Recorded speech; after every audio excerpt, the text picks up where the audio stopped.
మన వాలంటీర్ల వ్యవస్థను మొన్నటిదాకా ఏమన్నారు? మనం పెట్టిన వాలంటీర్ల వ్యవస్థ అంటే భయంకరమైన ద్వేషం చంద్రబాబు నాయుడు గారికి ఉంది. వాళ్ళ గురించి ఏమన్నాడు? మొన్నటిదాకా మూటలు మోసేవాళ్ళు అన్నాడు, వారి కథ తేలుస్తా అన్నాడు, వారిని వదిలిపెట్టే ప్రసక్తే లేదన్నాడు, వారు మగవారు ఇంట్లో లేనప్పుడు తలుపులు కొడతారు అని కూడా అన్నాడు. ఇక ఆయన దత్తపుత్రుడు ఇంకో 4 అడుగులు ముందుకేశాడు. ఆయన దత్తపుత్రుడైతే వాలంటీర్లు ట్రాఫికింగ్ చేయిస్తా ఉన్నారు అని చెప్పి కూడా అన్నాడు. అందువల్లే అమ్మాయిలు మిస్ అయిపోతున్నారు, మాయమైపోతున్నారు అని కూడా అన్నాడు. వాలంటీర్లు వైఎస్ఆర్ కాంగ్రెస్ పార్టీ ప్రైవేట్ సైన్యం అన్నాడు.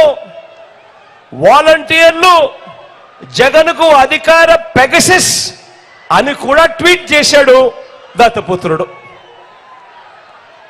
మరి అడుగుతా ఉన్నా, మొన్నటి దాకా ఈ మాటలన్నీ అన్న మీరు నిన్న వాలంటీర్లకు మేము 10,000 ఇస్తాము అని చెప్పి మీ నోట్లో నుంచి మాటలు వచ్చాయి అని అంటే, ఇంతకన్నా సర్టిఫికెట్ నాకేం కావాలయ్యా నా ప్రభుత్వానికి? జగన్ గొప్ప పాలన చేశాడు అని చెప్పి సర్టిఫికెట్ ఇచ్చావు, ఇంతకన్నా గొప్ప సర్టిఫికెట్ ఏం కావాలని అడుగుతా ఉన్నా. చంద్రబాబు నాయుడు గారికి చెప్తా ఉన్నా, అయ్యా చంద్రబాబు, నీ హయాంలో నువ్వు జన్మభూమి కమిటీలు పెట్టుకున్నావయ్యా. నువ్వు పెట్టుకున్న జన్మభూమి కమిటీల వల్ల ప్రజలు ఇబ్బందులు పడ్డారు. వాళ్ళు మీరు ఇద్దరు కలిసి మరుగుదొడ్లకు లంచాలు తీసుకున్నారు, రేషన్కు లంచాలు తీసుకున్నారు, పెన్షన్కు లంచాలు తీసుకున్నారు, రాష్ట్రాన్ని దోచేశారు.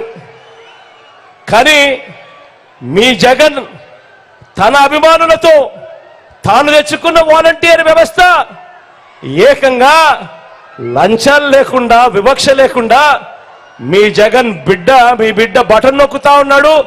నేరుగా 2,70,000 కోట్ల రూపాయలు నా అక్క చెల్లెమ్మల కుటుంబాల ఖాతాల్లోకి మీ బిడ్డ పంపించాడు. ఈ చంద్రబాబుకు చెప్తా ఉన్నా, అయ్యా చంద్రబాబు, అక్కడ జన్మభూమి కమిటీలది వాలంటీర్లది టాపిక్ కాదు, అక్కడ ముఖ్యమంత్రిగా ఎవరు ఉన్నారు అన్నది టాపిక్ అన్నది గుర్తుపెట్టుకో చంద్రబాబు అని అడుగుతా ఉన్నా. చంద్రబాబు నాయుడు మనస్తత్వం రాష్ట్రాన్ని దోచుకోవడం, దోచుకున్నది పంచుకోవడం. మీ బిడ్డ మనస్తత్వం చనిపోయిన తర్వాత కూడా ప్రతి పేదవాడి గుండెల్లో బ్రతికే ఉండాలి అన్నది మీ బిడ్డ మనస్తత్వం. ఇది నీకు నాకు ఉన్న తేడా.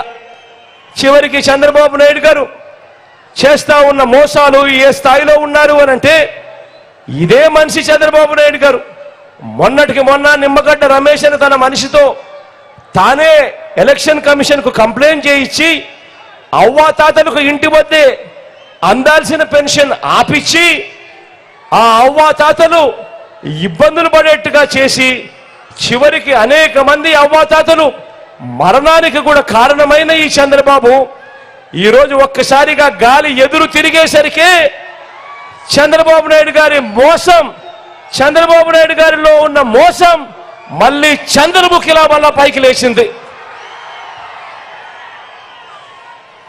ఊసరి వెళ్ళి ఎన్నిసార్లు మారుస్తుందో రంగు నాకు తెలియదు, కానీ చంద్రబాబు నాయుడు గారు మాత్రం ఊసరి వెళ్ళిని దాటిపోయాడు. దాటిపోయి తానిప్పుడు అంటాడు, అధికారంలోకి వస్తే వాలంటీర్లకు 10,000 ఇస్తానని ప్రకటించాడు.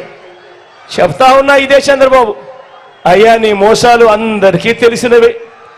మొట్టమొదటిగా ఈ వాలంటీర్లను పీకేస్తావు, మళ్ళీ నీ జన్మభూమి కమిటీ సభ్యులందరినీ వాలంటీర్లుగా తెచ్చుకుంటావు. తెచ్చుకొని వాళ్ళు దోచుకునే దానికోసం ఈ 10,000 కూడా అదనంగా వాళ్ళకి ఇస్తావు.